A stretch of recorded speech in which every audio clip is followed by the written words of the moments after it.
I'm logged into my Google account on Google Play. You can see my icon over there. And I want to install on my tablet, so I go install.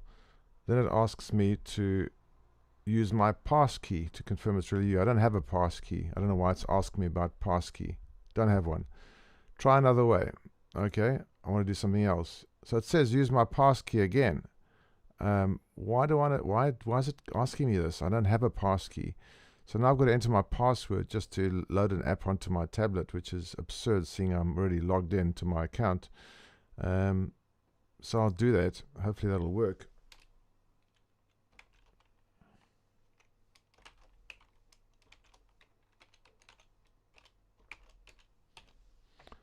And next.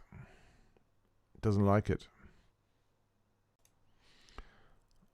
And now it's asking me to tap yes. I mean, after I've done my password, my Google password, it still wants me to verify just to load an app onto my tablet. I mean, really? Come on.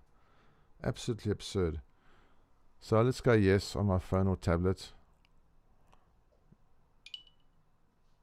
Yes, it's me. And then ask me for the number that's on the phone. It's 83. Big bloody deal. For God's sakes, Google. What is with you, man?